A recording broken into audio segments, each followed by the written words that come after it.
Hello everybody and welcome to another Me Monday. Tonight I'm recording on a Saturday, mainly because last night I got so engrossed in the research I was doing on my next generation that it became too late for me to record. But tonight we're going to do something a little different. Normally I do a wine tasting. Well, one of my friends on Facebook shared a wine pairing list for Halloween candy. And I thought it would be very appropriate as we are coming up on the holiday. And I had leftovers from the previous two reviews.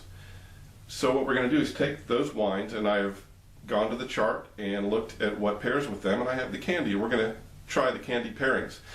Now the whole chart will not fit on the background, and even if it did, it wouldn't be very readable. So what I'm going to do is I'm going to link it down in the comments, and you can pull it up there. But so tonight we have our Sterling Sauvignon Blanc. The only thing that paired with was the Skittles. So we have some Skittles. I have one package of each because I am working on my weight, which I have good news. I have broken the 270 mark. I weighed myself twice this week and I am at 269. So I've lost 6 pounds. Thank you. I'm sure you are all rooting for me and I appreciate that. It's amazing what a little bit of control over your diet and a little bit of exercise will do. So I'm definitely moving in the right direction. I'm very, very happy for that. But I'll keep you posted. Like I said, this is a marathon, not a sprint, and hopefully we'll keep moving in the right direction.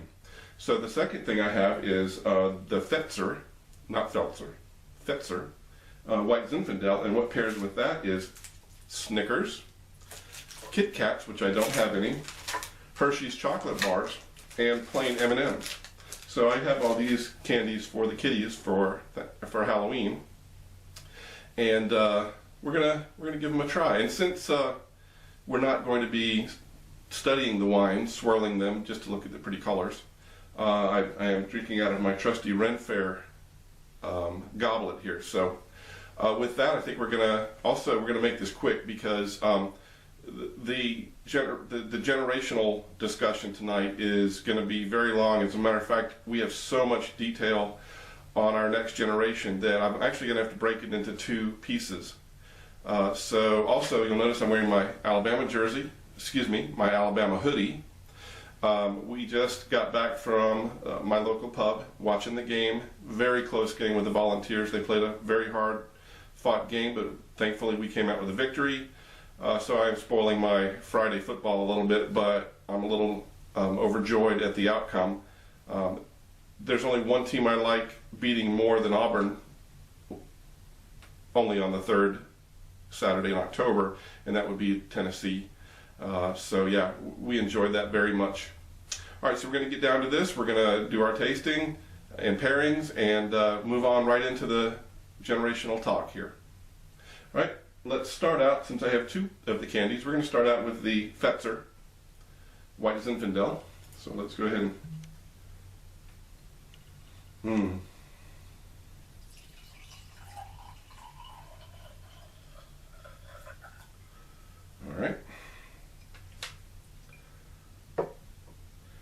All right, so let's start out with the M&Ms. Now, of course, you don't eat M&Ms one at a time. I'll eat half the bag, it's 5. I'm going to try it in two different ways. I'm going to eat the candy first and then try it.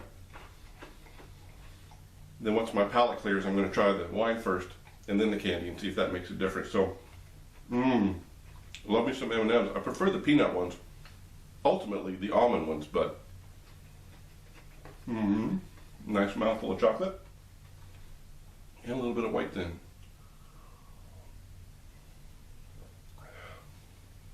Definitely a good pairing. Wow. That's dangerously good.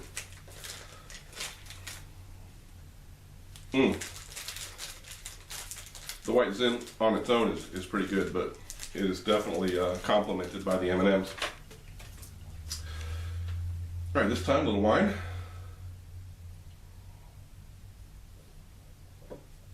And now the chocolate.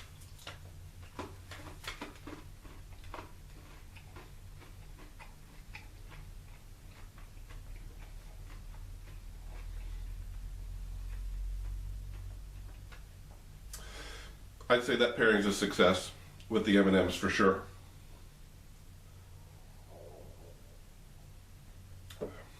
Very nice. Okay, M&Ms and White Zinfandel, it's a hit. Next we have Snickers, one of my favorites. Although my all-time favorite candy bar is Butterfingers. Why don't you comment down below and tell me what your Snickers is a close second though. I have to force myself to limit myself to just one of each to stay on track here, because I would eat a whole bag of these if I was given the opportunity. But I'm not, I'm being very good. All right, let's go with one bite of Snickers. Mmm, so good. So this time we're going to see how the caramel, nougat, and peanuts go. We already know chocolate works well.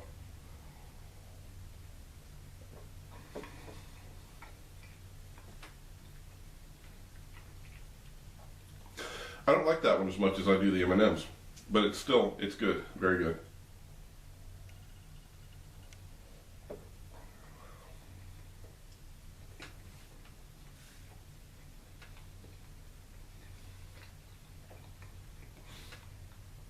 For Snickers, I like the wine first, then the chocolate.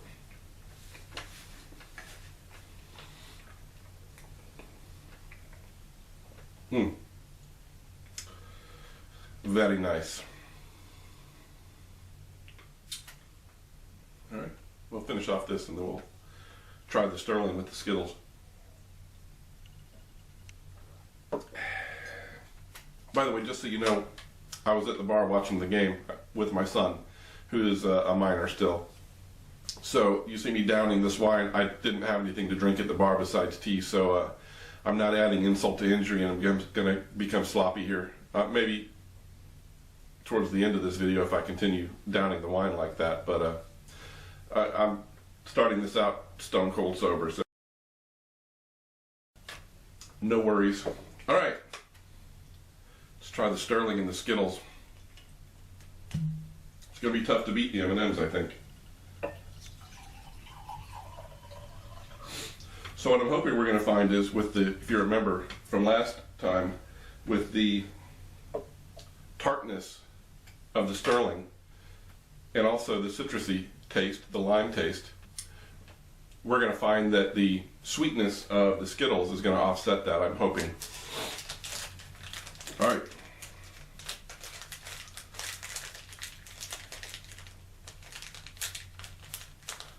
So.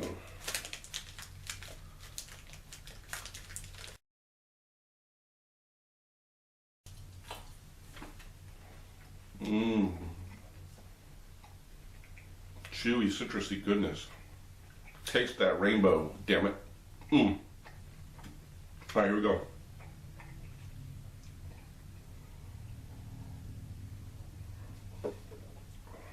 No, no, no, mm-mm.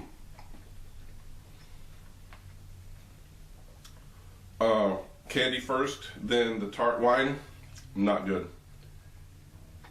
Once the candy takes back over, it's okay. So I think going back in the other direction, we're going to be fine.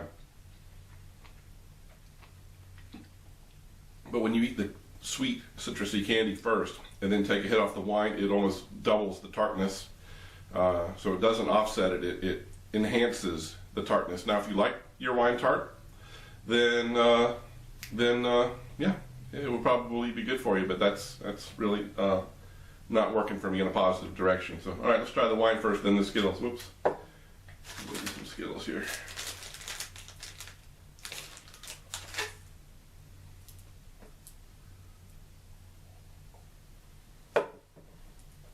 Wine by itself, pretty good. Then Skittles. Definitely better in that direction.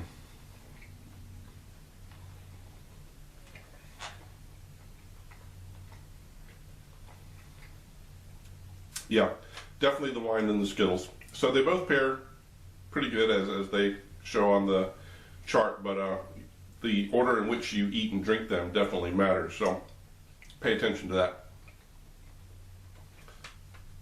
All right, in our next segment, of course, we're going to talk about the third generation of my family, my great-great-grandfather, James Washington Brooks.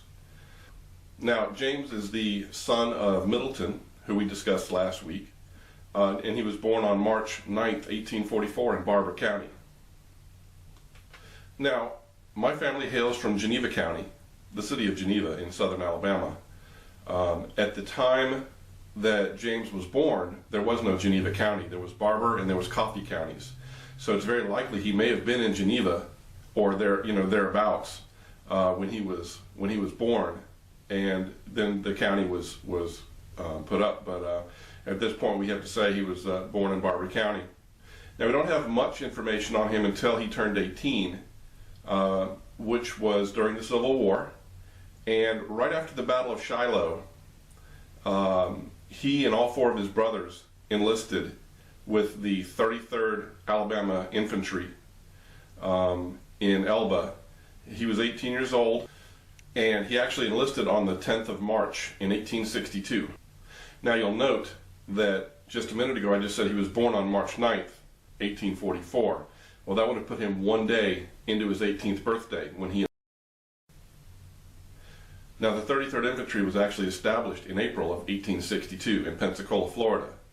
So once James enlisted in Elba, they transferred down to Pensacola and basically were there at Fort McRee. And we're just there for a short time, but Fort McRee is opposite Pensacola Bay from Fort Pickens, which was held by the Union. And in that time period, there was a lot of fighting between them. Fort McRee was basically pounded to rubble by the guns at Fort Pickens and also the Union ships that would come in. Now, they didn't see any action during that time. It was basically spent drilling and things like that. But they did have one encounter, rather humorous one. It was one rainy, stormy night, and there was a Union ship coming in to resupply Fort Pickens, and it was in trouble, and it cast off a bunch of barrels and crates and things like that to help itself get into port. And the jumble with the tide moved towards Fort McRee and was moving up towards the beach, and the sentries there thought it was a Union amphibious assault, and they opened fire on all of the crates and things like that, only to find out the next day that they had engaged a Union flotilla of boxes and barrels and stuff. So James was in Company A of the 33rd Alabama, which had 4 officers in it and 109 enlisted. And the nickname of their company was called the Coffee County. Now, the command staff of his company started with the Majors Robert F. Crittenton of Coffee County. He eventually will be captured at Nashville in an engagement there. James H. Dunklin of Butler, who was wounded at Chickamauga and was promoted. We don't really know much more about him. And Samuel Adams of Butler as well, who was wounded at Perryville and then was killed at Kennesaw Mountain.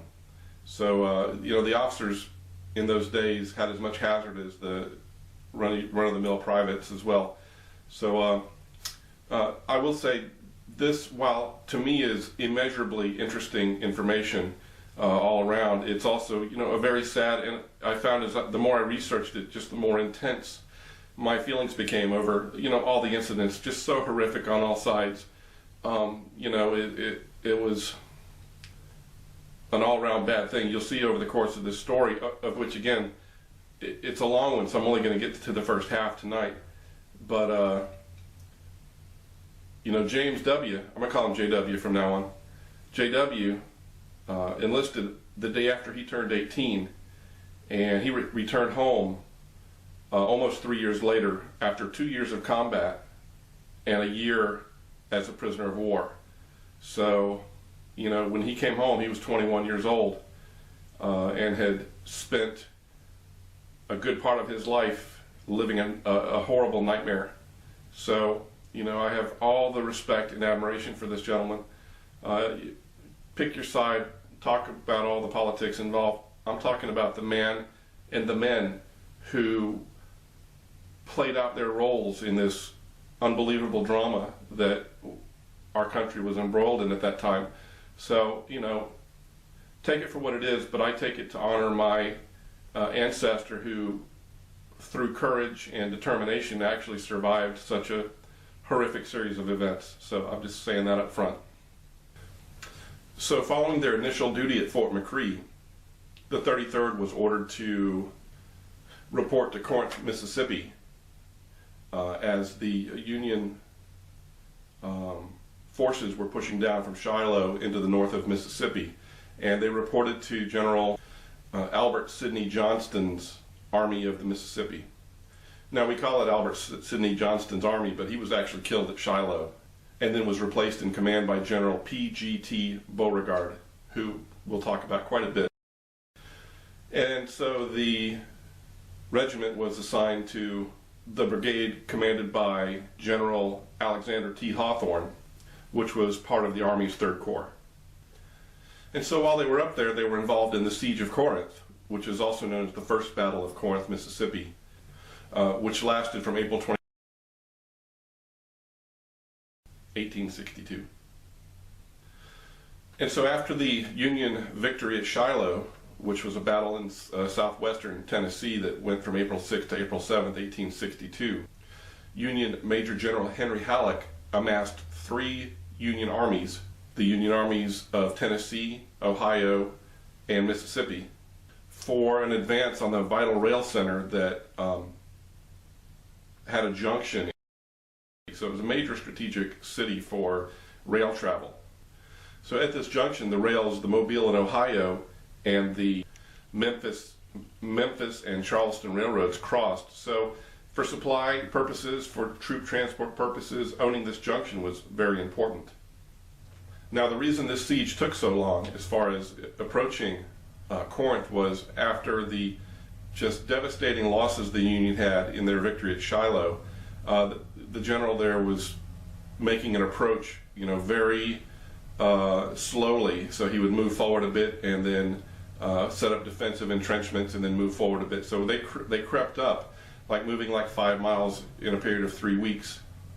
So as the Union forces approached Corinth, they were trying to surround it and lay siege to it, but they were actually they were able to gain control of the strategic asset, but they didn't capture a single Confederate soldier due to the actual genius maneuver by General Beauregard. What he did was he picked a few companies and told them that they were going to dig in and prepare for a Union assault, gave them 3 days rations. And then, of course, what happened was a few of the Confederates went over to the Union side and told them that they were getting ready to make their stand. Well, then, what he did was, and this is actually documented in first-hand evidence, was they had the 33rd go to the rail station, and these rail cars kept pouring in, and they were empty, but they had the company cheer as loud as they possibly could as each train rolled in, leading the Union soldiers to believe that we were getting reinforcements. When I say we, I'm from the South, I can't help it. So the Union forces believed we were getting reinforcements, so they were prepared for a major confrontation, when in fact, when the first patrols for the Union entered the town, they found it was empty, because what was happening was that Beauregard was loading all of his supplies, all of his weapons, and all of his men onto the trains and left in the middle of the night. And when the Union finally made it into the city, there was nobody there. It was completely empty. And so Beauregard, knowing that he had no chance to win that, took the prudent move to move out of Corinth and to save his men for another day. A little fortitude here. And so in the midst of their movement away from Corinth, the 33rd went by rail down to Tupelo, Mississippi, then over to Meridian, then over to Mobile and up to Montgomery, then up to Dalton, and finally arriving in Tyner Station, just east of Chattanooga, Tennessee. So following this movement, they marched into the city of Chattanooga after crossing the Tennessee River on a ferry pulled by 2 blind horses, where they picked up 2 months' pay, which equated to $11. This was actually information that was included in a private diary that we'll be reading quite a bit from tonight. But it's corroborated by a letter that my great-great-grandfather wrote talking about him picking up his $22 paycheck. And they also got new clothes and rations and things like that, so they basically restocked while they were there. So up until this point, they hadn't really seen much in the way of combat. This was probably starting at this point, until JW was wounded. It was constant combat. They were under the ultimate command at this point of General Braxton Bragg, who had been their commander at Pensacola and continued to be so. Now, General Bragg, in order to try to divert the Union away from the strategic locations of Chattanooga and Vicksburg, decided to invade Kentucky. Now, Kentucky, while most people think of it as a southern state, actually was aligned with the Union during the war. So they marched into Kentucky up to a town called Munfordville on September 14th. And even to this day, you think, when I say a town, the population today of Munfordville is 214. So it couldn't have been much of a town, but it was still being held and fortified by the Union. So Munfordville was held by the Union forces under Colonel John T. Walker, and was vastly outnumbered by the Confederates that were coming up. And as the Confederates entrenched, he refused to surrender until actually General Bragg took him on a personal tour of the Confederate lines, prompting the colonel to withdraw his troops. So there wasn't much of a battle at Mumford, but they were prepared to fight and defend that town, and decided it was in their better interest not to. So we were able to occupy Mumfordville pretty handily. So that was on September 14th. Following that, they marched to a city called Perryville and be prepared to engage a rather substantial Union force there. Now, here I'm going to actually read from a diary from a Private Matthews, who took incredibly detailed notes about the action that was going on. And I'm really grateful that he did, because it really paints a vivid picture of exactly what these guys were going through. So I'm going to read this directly from my paper here, so I don't, paraphrase anything. I want to be able to provide his words directly to you. So Private Matthews writes, "We got to Perryville on October 7th, I think around 10 a.m., passed through the town and bivouacked to the north or left of the pike, obtaining water under a deep lime. Now, one of the critical things, one of the reasons Perryville was so important was because the whole area was under a pretty significant drought. So neither side had a tremendous amount of water resources for drinking. Apparently there was a well or a source of water in Perryville. They were actually fighting over this for the water. So I'll continue. After obtaining water under a deep lime sink, then moved to the right flank in column and halted on a line, in line on a ridge. A Federal battery on the ridge in sight across the field began shelling us. Semple's battery, which is an Alabama battery with 6 guns assigned to Wood's brigade, got into position near the right of the Alabama 33rd, near a house, and in the artillery duel that followed, General S.A.M. Wood, our brigadier, fell or was thrown from his horse and left the field, and the regiments that went into the fight were without the aid of a brigadier, no one assuming the command that I know of or saw. The ranks of most were laying down in line, and about 1 or 2 after each company had thrown their knapsacks into a separate heap, the batteries yet playing on each other. The 33rd Alabama and the 32nd Mississippi to our left moved in at right shoulder arms. The command to the 33rd Alabama was to guide left, and to the 32nd Mississippi was to guide right. Not sure what that means. Somebody could probably make a comment down below and fill me in. I'm sure it has something to do with marching order.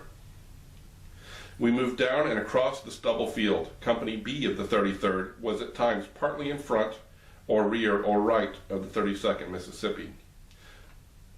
The pressing together caused some boys to use language that they did not learn in church. Our officers, who were not wounded, urged us forward, and we rushed their line, which broke after one getting near the muzzle of their guns. Company B on the left of the regiment passed between some of their cannons and pushed on over the ridge and down the slope across the second valley in pursuit of them, and up another slope into some timber to where we met a second line behind a fence. We got to within 30 steps of this fence, but our ranks were so thin that we could not get to them. We stayed there about 30 minutes, during which time some of our guns got choked with burning powder when we would exchange them for others laying around. So they were picking up guns off the field of battle from others who had fallen to use as their weapons.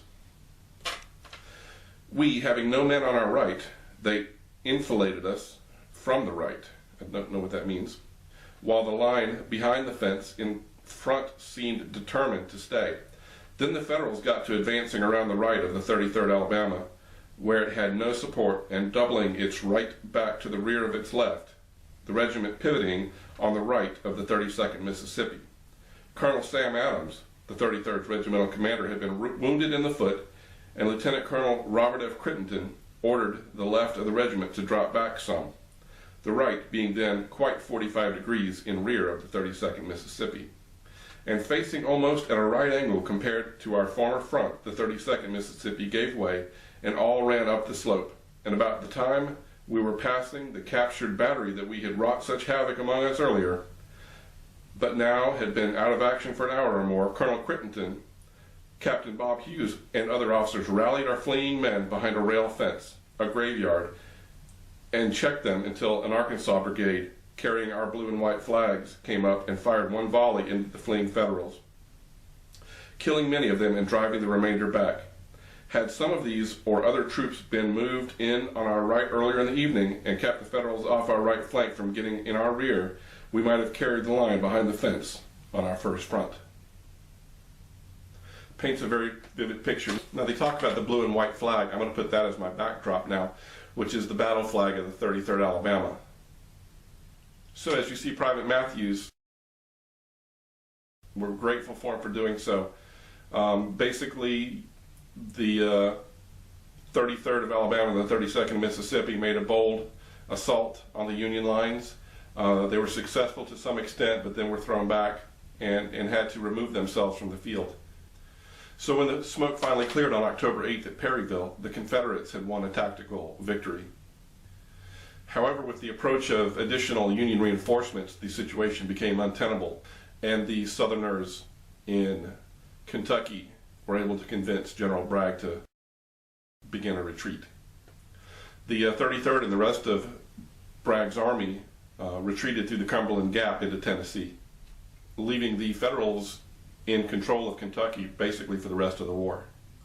Now, during the Battle of Perryville, the 33rd suffered an appalling rate of attrition.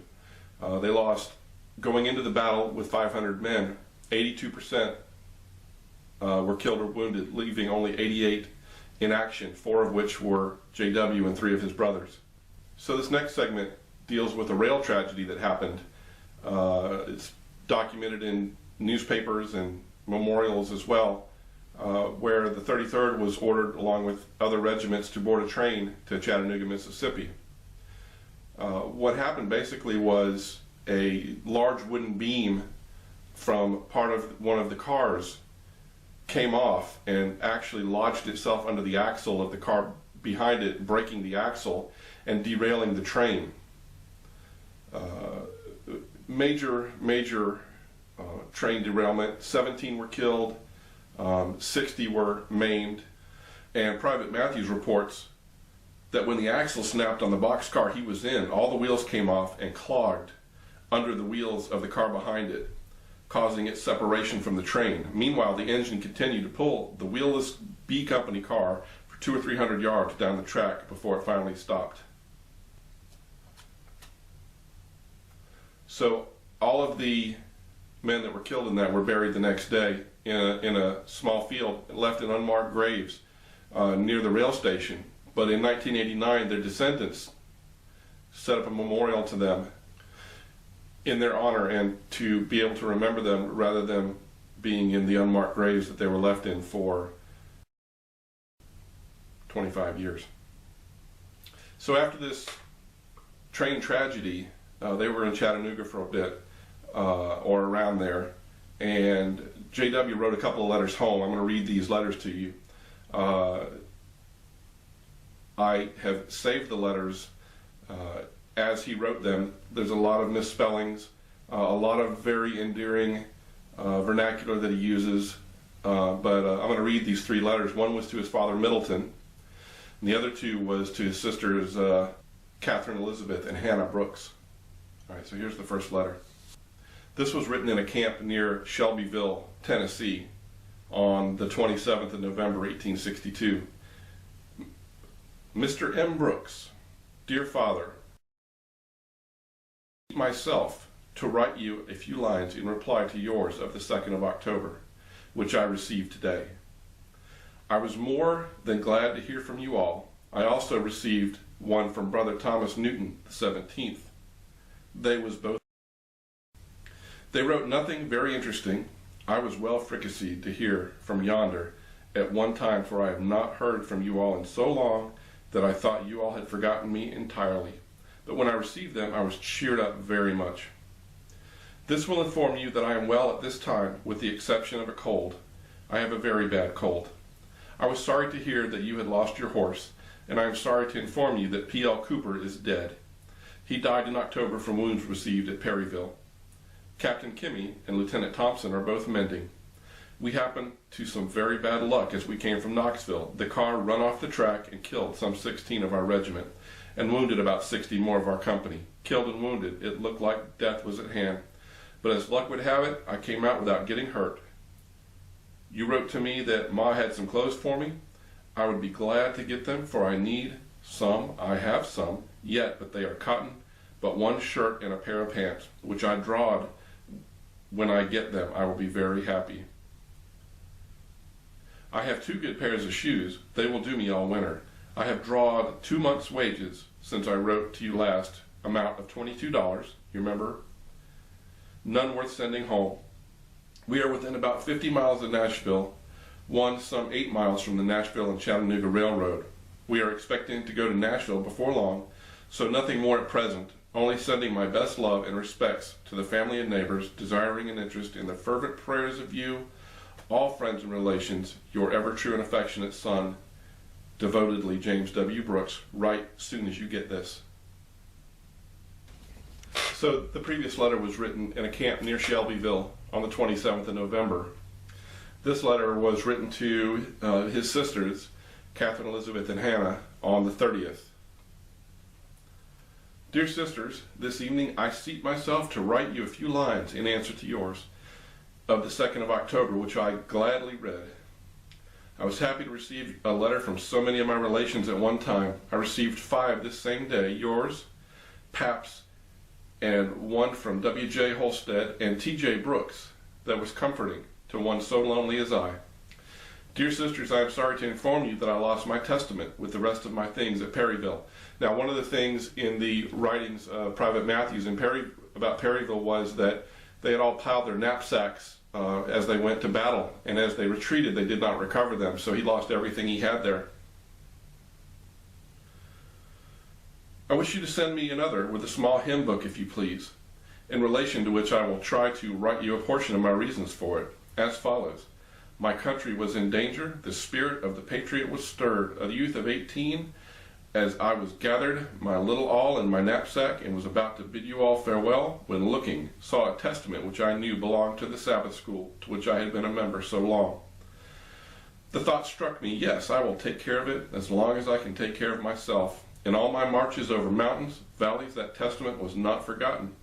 And after a hard battle where many fell at my side, I lost my beloved book, but escaped myself alive.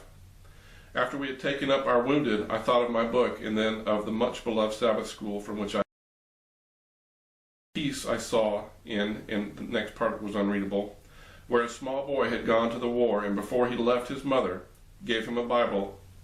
After he had fought a hard battle, he had taken the book from his knapsack, and on looking at the cover, he saw it had been perforated by a ball from the enemy.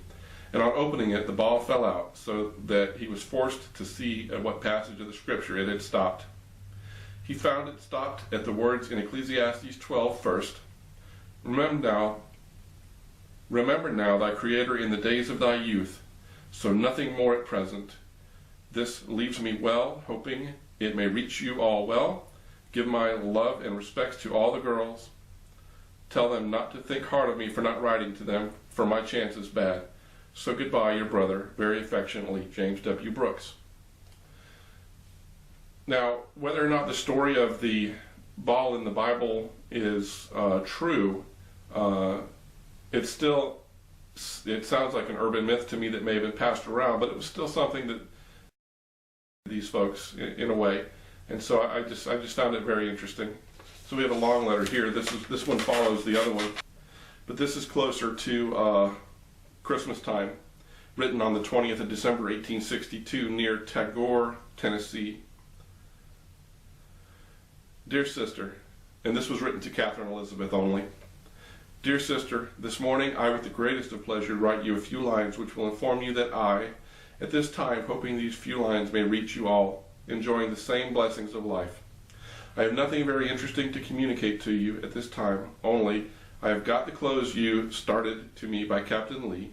I received one coat, one pair of pants, one pair of trousers and shorts, one pair of socks, one pair of gloves, and one pair of shoes. All of which my hearty thanks I return to you all until I have an opportunity of, if you had me at home, you could not have cut them to fit any better than they do.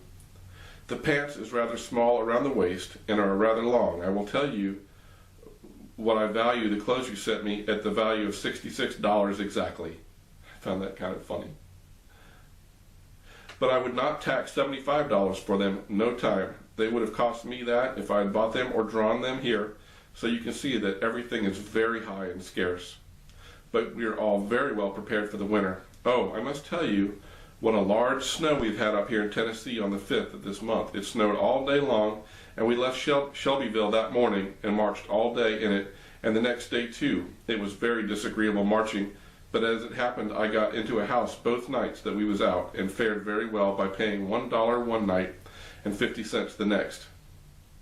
There was plenty of snow on the ground after it. You may know whether it was a large snow or not. I used to think snow was cold, but I found that it is not as bad as I thought it was.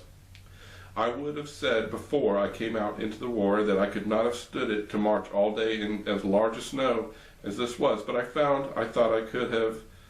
I heard today that all the prisoners that the Yankees taken was exchanged, but I do not know how true it is, if it is so. Dick will be notified in a short time, so he need not come back until notified. I would be glad to see him come back, but I don't want him to come back until exchanged. So Lizzie, I have some bad news to tell you. It's unreadable here. Lost all his money the other night, about $17. J.M. Walton lost $20. C.B. Dalsey, $10. Very bad indeed for the boys to lose those wages of which they so honestly earned. But it cannot be hoped, for there is always someone or other to steal what others makes. So I must close for the present. Tell all the girls to write to me. Give my respects to them all. Give my sincere love and respects to Sister Molly and her family, the neighbors. Also tell little Matt howdy for me also, and all the children. Feeling that I am not forgotten by you all in your prayers, I close ensuring you that my feeble, unworthy prayers are often attend for you all and myself, your brother now, as ever very affectionately and devotedly, James W. Brooks. So I find it just so I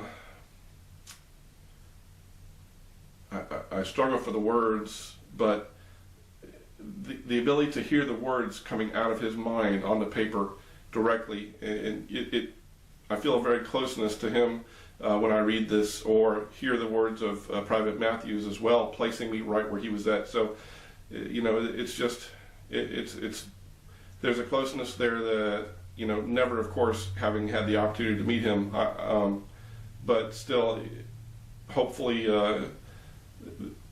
you know, with this video to you, my descendants, that James W. and all the suffering he went through during this time is not going to be forgotten. So, you know, really that's one of the main reasons I'm doing these Me Monday videos for you all, is I don't want them, myself, anybody to forget who we are and where we came from. All right, so we're going to conclude tonight with just one further section of the campaign. Now, this is preceding into the time where basically the South was fighting a running battle against a Union campaign from Tennessee down into Georgia and trying to take Atlanta. So the major part of all of that will be done next time, which will actually be in 2 weeks because I'm going to be out of town next week. And so the Me Monday will be of a little bit of a different content. Hopefully will be very entertaining, but that means that the second part of this you'll get in 2 weeks. So sorry for the delay. I know you'll all be on pins and needles waiting to hear the rest of the story. But once it's in the can and posted, you can go directly to it. So following the Battle of Perryville, the 33rd was transferred to a new division that was commanded by Major General Patrick R. Cleburne, under whose command they would stay for the rest of the war. Kleber's division was assigned to the corps that was commanded by Lieutenant General William Hardee in what was now officially called the Army of Tennessee. So after leaving Chattanooga, General Bragg and his army moved west until they reached the small town of Murfreesboro, which was about 35 miles southeast of Union-held Nashville. Private Matthews reports that the 33rd was tasked to serve as a rear guard for the brigade along the line of march, occasionally skirmishing with pursuing federal forces while contending with the muddy roads during the final portion of that journey.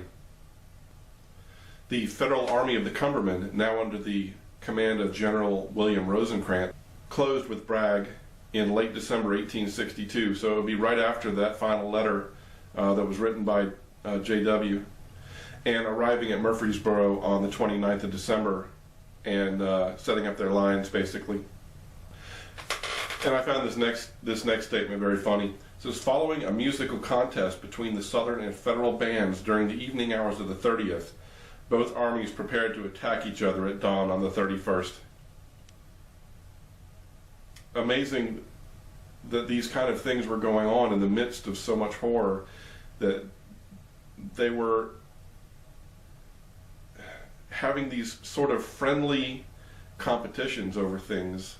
The night before, as I mentioned before, when the Confederate general at Mumfordville took the Union general on a tour of the lines. I mean, this is the kind of, these guys were talking to each other in between battles. Across they were shouting at each other across the lines and, making fun of each other and calling each other names, but it was in something you would see amongst brothers, and then the fact the next day they would be locked in mortal combat. I just have so much trouble putting myself in that position, and I don't know. I get a lot of feelings when I try to perceive how this must have been for these men. So our next diary reading will be from Lieutenant Alfred Moore, who was the staff adjutant or staff aide to the leadership, who was, this gentleman was actually killed by friendly fire at Chickamauga. I'll talk about that as well. But so his diary entry reads, on the morning of the 31st, we were formed in line and commenced to move forward. We marched through a large field and moved to a cedar thicket. Directly we got into the woods, our skirmishers in the front began to fire. Soon the Yankees came in sight and the fighting commenced. Our regiment fell to the ground and commenced to open fire. The Yankees were lying on the ground in some rocks and pouring a steady fire into our ranks. I could hear the balls whistling by me and see them strike the trees on every side. Our fire soon became too hot for them, and they rose and began to run. The command was given to forward, and we started for them, cheering as we went. We drove the Yankees a long ways and slept that night on the battlefield. Where we slept, the Yankees were lying dead all around, and a good many wounded ones as well, but most of the wounded had been carried to the hospital. Our men found a great many things the Yankees left on the field. Private Matthews also reports that when the battle first commenced, haze had obscured the field so much that the visibility was limited to about 50 feet. He reports that during the initial stage, the Federals abandoned their breakfasts on the fire, together with tents, wagons, knapsacks, foodstuff, and other supplies, and blaming inferior powder for causing many of their Enfield rifles to fail, as remember the burning powder clogging the Enfield rifles at Perryville. He indicates that most of his comrades threw those away and picked up the Federal Springfield Model 1861 rifles that they found in the battlefield, which were apparently a much superior weapon. So the Battle of Stones River there ended on the 2nd of January, and while it was a Federal victory, Bragg inflicted a lot of casualties on Rosecrans' army, but he was unable to drive them from the field that day. And so with fresh Union reinforcements arriving, Bragg decided to go ahead and retreat into Tullahoma, Tennessee. And so that ends the first half of our story. A lot of tragedy, just an amazing story. But the second half even gets more so because it is one big running battle from Tennessee down through Georgia to Atlanta. And we'll be covering that in 2 weeks. Thanks for being patient with the delay in this, but like I said, I'll be out of town and trying to enjoy a little free time, so maybe you'll get to see some of that. Who knows? All right, y'all, good night, and roll Tide.